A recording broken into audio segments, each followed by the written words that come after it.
Hello guys, c'est Master Madi, j'espère que vous allez bien. Donc aujourd'hui, on se retrouve pour une nouvelle vidéo. Nous allons aborder notre quatrième notion de temps de conjugaison en anglais. Donc ici, il s'agit du present perfect simple et le present perfect continu ou progressif.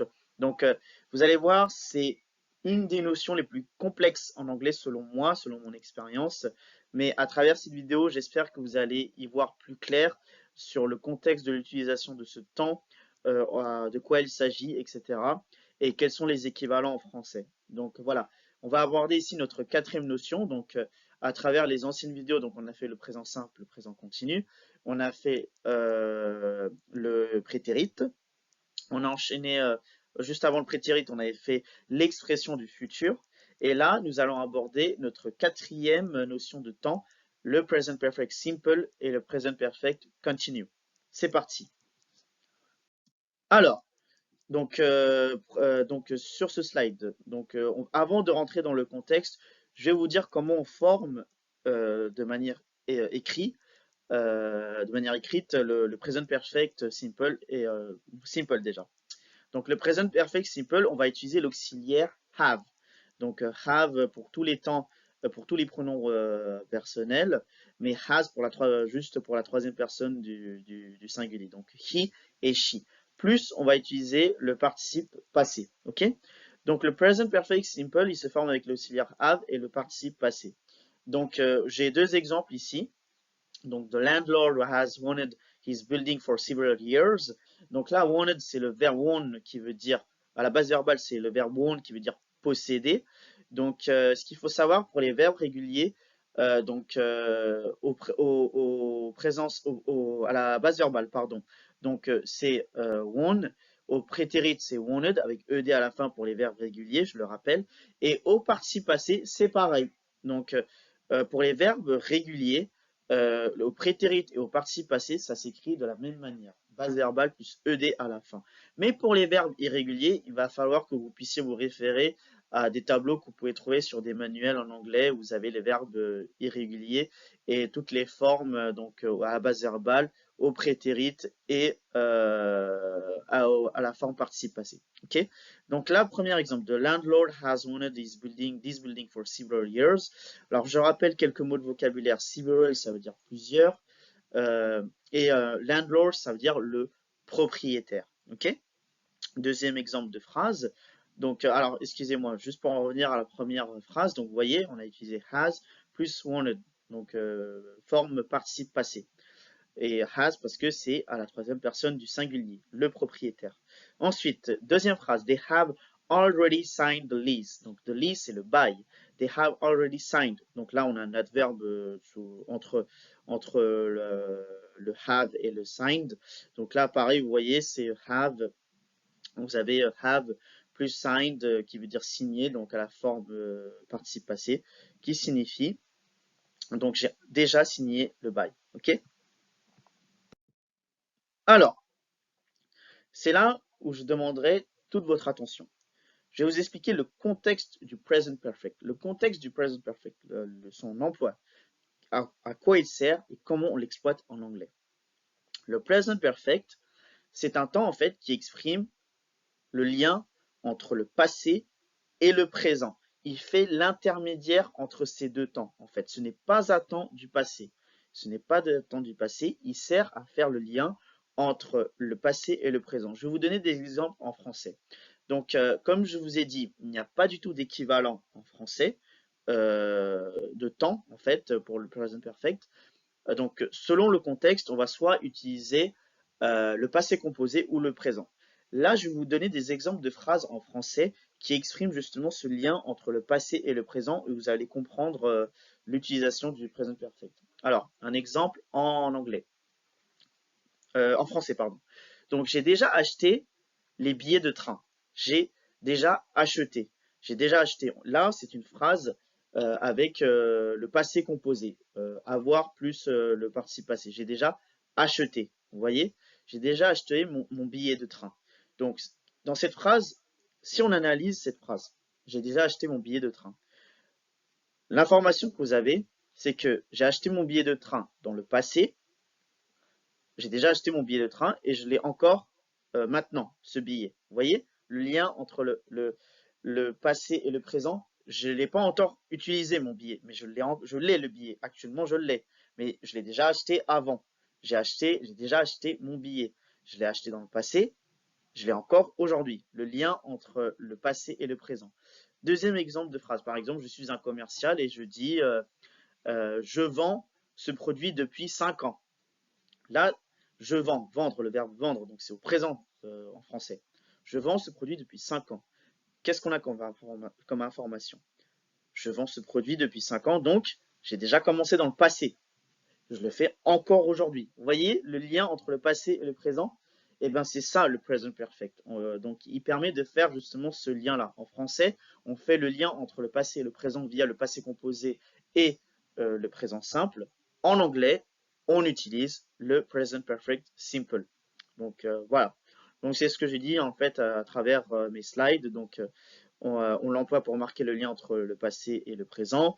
Et donc l'équivalent, bah, c'est le passé composé ou le présent. Tout dépend du contexte de la phrase. Alors, oui, alors il peut exprimer une action qui s'est produite dans le passé mais qui n'est pas datée. Donc, I have already, donc je vais vous donner des exemples après. Mais en gros, bah, comme je vous ai dit, je vends depuis 5 ans mon produit. Vous voyez, donc c'est bon, là, c'est depuis 5 ans, mais un autre exemple, ah tiens, j'ai déjà pris l'avion. Donc là, vous voyez, sur cette phrase-là, j'ai déjà pris l'avion, c'est au passé composé. On sait que dans notre passé, on l'a fait, mais c'est pas daté. J'ai déjà pris mon billet de train, voilà. Je l'ai fait dans le passé, mais je l'ai pas daté. C'est inconnu. Le moment de l'action qui s'est produite est inconnu et n'a pas d'importance. Donc on va beaucoup retrouver en fait des phrases avec recently, already et yet. Donc ce sont des adverbes. Recently, ça veut dire récemment. Already, ça veut dire déjà. Et yet, ça veut dire pas encore. Donc on va voir. Mais pour faire des exemples de phrases en français, par exemple, récemment, je suis déjà allé au concert de Booba, par exemple. Vous voyez? Donc c'est tout récent. Ça date du passé, mais c'est pas défini encore. Avec already qui veut dire déjà, j'ai déjà vu le concert de Drake, par exemple. Vous voyez? Donc là, on sait qu'on l'a déjà vu. Ça s'exprime, il y a un lien entre le passé et le présent. Le truc, c'est que je l'ai déjà vu, mais je le dis actuellement que voilà, je l'ai déjà vu. Peut-être que je pourrais le revoir. Vous voyez, c'est le lien entre le passé et le présent. J'ai déjà vu dans le passé le concert de Drake, mais ce n'est pas défini. Je n'ai pas défini un référentiel. Est-ce qu'il y a 2 ans? Est-ce que c'était à telle date? On n'a pas de référentiel. Et ben, on l'utilise aussi dans ce cadre-là, le present perfect simple. Et yet, donc ça veut dire pas encore. Je n'ai pas encore trouvé d'appartement. Ça signifie quoi? Ça signifie que dans le passé, j'ai déjà commencé à chercher. On ne sait pas quand, dans le passé, mais je continue aujourd'hui. Donc, vous voyez, le lien entre le passé et le présent, c'est ça. Alors, voici quelques exemples de phrases. They have chosen a new location for their business. Donc là, choose, c'est le verbe choisir. Base verbale choose. Chosen. Donc, chosen, c'est le participe passé du verbe choose. Donc, voilà. Donc là, dans cette phrase-là, they have chosen a new location for their business. Ils ont déjà choisi leur emplacement il y a quelque temps, mais ils ne savent pas quand. Vous voyez, c'est ça. Ça marque le lien entre le passé, pardon, et le présent. Donc voilà. Ce qui est important ici dans cette situation, c'est la conséquence en fait. C'est-à-dire qu'ils ont déjà choisi dans le passé, donc ils ont déjà choisi leur emplacement pour leur nouvelle entreprise. Donc la conséquence au présent, ça va être quoi? Ça veut dire que bah, ils vont peut-être emménager, déménager en fait, ils se préparent à déménager. Donc c'est ça en fait. Ce qui est important, c'est la situation présente, c'est la conséquence présente de ce choix. Ils vont déménager, ils se préparent à déménager, comme vous pouvez le voir. Donc vous voyez, c'est le lien entre le passé et le présent. They have already met a new tenant. Donc ça signifie quoi? Ça signifie que dans un moment indéfini dans le passé, ils ont déjà rencontré les locataires. Tenants, donc c'est le locataire, tenants, les locataires, tenants, ça veut dire les locataires en fait. Donc là, ils ont déjà rencontré dans le passé. Donc là, le lien avec le présent, ça va être quoi? Bah, je les connais déjà, peut-être pas vous. Donc, ou alors, ça peut être, bah, je les ai déjà rencontrés, bah, aujourd'hui, ils vont emménager. Vous voyez, c'est ça en fait. c'est le rapport, j'insiste là-dessus. Le present perfect simple, c'est le lien entre le passé et le présent. C'est un intermédiaire entre les deux.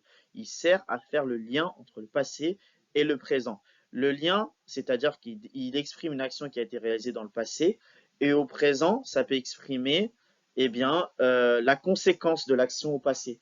Vous voyez? Ou ça peut exprimer la continuité de l'action dans le passé. Mais on verra ça sur les prochaines slides.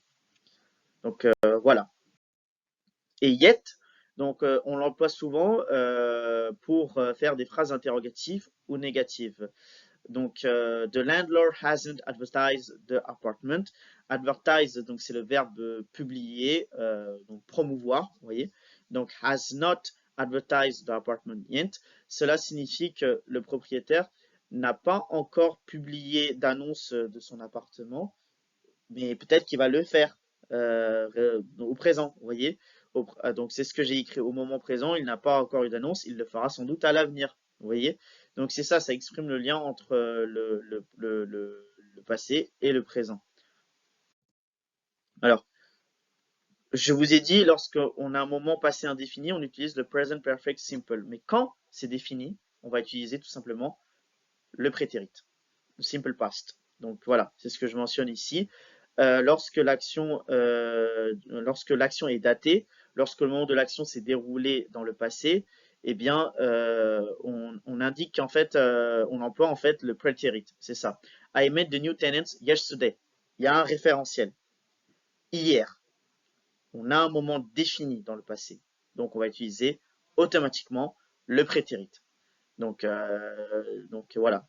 I have already met. Donc, I have already met the new tenant. Donc là, je fais une phrase au present perfect simple. J'ai déjà rencontré les locataires. I met the new tenant yesterday. J'ai rencontré le locataire hier. Vous voyez, dans l'une, je dis que j'ai déjà fait dans le passé, mais je le dis pas, je précise pas quand. Et dans la deuxième phrase, je dis que je l'ai rencontré hier. Je précise quand est-ce que j'ai rencontré les locataires. OK? Donc voilà. Alors, le present perfect, alors comme je vous ai dit, jusqu'à maintenant, je vous ai toujours dit que ça exprime le temps entre le passé et le présent. Mais il peut exprimer aussi le temps entre le passé et le présent et potentiellement l'avenir. C'est ce que je dis ici. Le present perfect peut exprimer une action qui a commencé dans le passé, qui se poursuit dans le présent et qui se poursuivra peut-être dans le futur. Dans ce cas-là, on va retrouver beaucoup des prépositions comme since ou for. Donc, since, c'est en fait c'est le moment où on dit quand est-ce que l'action a démarré, mais qui continue encore aujourd'hui. Et for, c'est indique en fait depuis combien de temps l'action perdure, continue aujourd'hui. Donc ça a commencé dans le passé et ça continue aujourd'hui. Donc je vais vous donner des exemples de phrases, vous allez mieux comprendre. I have worked at this location since last year. Donc, cela signifie quoi? Que j'ai commencé à travailler à cet endroit depuis l'année dernière et je continue aujourd'hui et peut-être que je continuerai dans le futur. Vous voyez, c'est ce que je dis ici. Cela signifie que nous avons commencé à travailler à cet endroit l'année dernière et nous y sommes encore aujourd'hui. We worked, work, c'est le verbe travailler, verbe régulier, ed à la fin au participe passé. John has known the landlord for 5 years. Okay, donc cela signifie que John a rencontré le propriétaire il y a 5 ans. Il a rencontré le propriétaire il y a 5 ans, il le connaît encore aujourd'hui et peut-être qu'il fera toujours partie de ses connaissances plus tard. Vous voyez, c'est le lien, c'est un temps qui fait l'intermédiaire, c'est le médiateur en fait entre le passé, le présent et le futur. Donc voilà. Le present perfect continue progressif, j'y viens. Alors, celui-là, il sert à quoi? J'y viens, mais d'abord, on va voir comment c'est formulé, construit. Donc là, on va utiliser l'auxiliaire have, has, à la troisième personne du singulier, plus le verbe been, donc c'est le verbe be au participe passé, ok, plus on va prendre le verbe et on va le mettre à la forme ing, verbe plus ing, donc la base verbale plus ing. Donc, le present perfect continuous, si vous voulez, c'est celui qui va encore... en fait, on peut utiliser les deux temps. On peut utiliser le present perfect simple et le present perfect continuous. Ça a la même utilisation, la même fonction, grammaticalement parlant. Mais le present perfect continuous, il accentue encore plus dans la notion de continuité de l'action. C'est-à-dire que on va, notamment quand vous utilisez since et for, ces deux prépositions-là, eh bien, le present perfect continuous, en fait, c'est le temps qu'on va le plus utiliser pour justement faire ce rapport entre le passé, le présent et la continuité dans le futur, en fait. Vous voyez, donc c'est ça. Il exprime une action qui a commencé dans le passé, qui se poursuit dans le présent et qui va continuer dans le futur. Donc, vous voyez, c'est ça. Donc, on retrouve des phrases avec since et for majoritairement parlant. Les phrases avec already, yet et recently, c'est plus le passé simple, le prétérit, le present perfect simple qu'on va utiliser. Et quand il s'agit du present perfect continuous, c'est surtout lorsque vous allez avoir des prépositions avec since et for. Ok? Donc là, j'ai deux exemples de phrases. We have been looking for an apartment for a long time. Donc là, we have been looking. Donc we, verbe, donc troisième personne, première personne au pluriel. Have, donc le verbe, l'auxiliaire have. Been, donc on met looking du verbe look for an apartment for a long time. Nous regardons, donc en gros là dans cette phrase, c'est quoi? C'est nous regardons un appartement depuis des années, depuis un moment, for a long time. Donc là, for, ça exprime la continuité de l'action. Pendant combien de temps cette action déroule, voilà. Et they have been living there since August. Donc là, since, ça marque le démarrage de l'action. Since, donc depuis août, nous habitons depuis ici depuis le mois de août. Donc là, nous habitons depuis le mois de août passé, ça continue dans le présent, ça se poursuivra peut-être dans le futur. Voilà.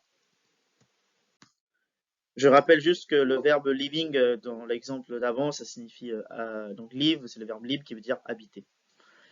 Alors, comme je viens de vous le dire, donc le present perfect simple, il peut s'employer, comme je vous ai dit, pour mettre en évidence l'action qui a commencé dans le passé, qui se poursuit dans le présent et qui va se continuer dans le futur, peut-être à l'avenir, potentiellement. Mais le present perfect continuous, c'est celui qui est le plus utilisé parce qu'il insiste beaucoup plus sur la continuité dans le présent en fait.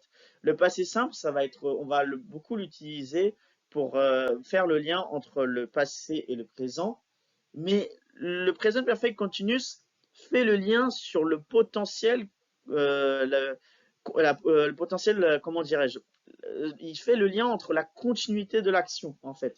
Peut-être que ça va se continuer à l'avenir, donc c'est ça. Donc le present perfect continue, c'est ça. Les deux, on peut l'utiliser. Ok, mais de mon avis, ce que je peux vous conseiller, c'est que quand vous faites des phrases avec recently, already ou yet, vous utilisez le present perfect simple. Et quand vous faites des phrases avec for et since, vous utilisez le present perfect continuous. Important à savoir, le present perfect continue ne s'emploie pas avec, les verbes qui ne sont pas des verbes d'action sont incompatibles avec la forme continue. Par exemple, en fait, les verbes, si c'est pas des verbes d'action, c'est les stative verbs, on les a vus lors de la notion du présent continu. C'est les verbes d'état, les verbes de sentiment, de perception. On ne peut pas les mettre à la forme continue. Il faut que vous puissiez le laisser à la forme simple, donc le present perfect simple. Vous ne pouvez pas dire I have been knowing, par exemple. Ça n'existe pas. Know, ça veut dire savoir. C'est un verbe de ressenti, de perception, de voilà. Ce n'est pas un verbe d'action. On appelle ça des stative verbs. On l'a vu ça lors de la notion sur le présent continu. Je vous invite à voir la vidéo. J'ai fait un listing des verbes les plus couramment utilisés. Donc là, si vous voulez mettre la continuité sur le potentiel à venir de l'action, vous êtes obligé de mettre la phrase sous la forme present perfect simple lorsque vous employez un stative verbs. Donc là, j'ai un exemple. I have known him for a long time. Donc je le connais depuis longtemps. Je marque ici la continuité de l'action, pendant combien de temps l'action se déroule. Donc là, c'est pendant un bon moment, mais je ne dis pas knowing. Vous voyez, je ne dis pas I have been knowing, je dis juste I have know. Je laisse le verbe know au participe passé, je le laisse sous la forme euh, present perfect simple. OK? Donc voilà, j'espère que vous avez bien compris la vidéo, cette notion sur le present perfect simple et continuous. J'espère que cette vidéo vous sera vraiment enrichissante. Ce n'est vraiment pas évident, mais j'espère qu'à travers cette vidéo, vous allez bien comprendre. Ça va surtout servir aux jeunes étudiants qui vont passer leur TOEIC. Vous pouvez bien cerner grammaticalement, en fait, notamment sur les textes à trous, comment utiliser ce temps-là, mais aussi pour toute catégorie de personnes, hein. Vous savez maintenant comment utiliser à bon escient le present perfect simple et le present perfect continue. Donc voilà, je vous invite à me rajouter sur mes réseaux sociaux, Master Madi, ma chaîne YouTube Master Madi, TikTok, Instagram, Snapchat, etc. On se retrouve pour une prochaine vidéo. J'espère que ça vous a plu. N'hésitez pas à vous abonner à ma chaîne YouTube, à activer la cloche de notification pour de nouvelles vidéos et mettre un pouce bleu pour me donner de la force. Et je vous retrouve du coup pour une prochaine vidéo avec une nouvelle notion en anglais. Allez, bye bye!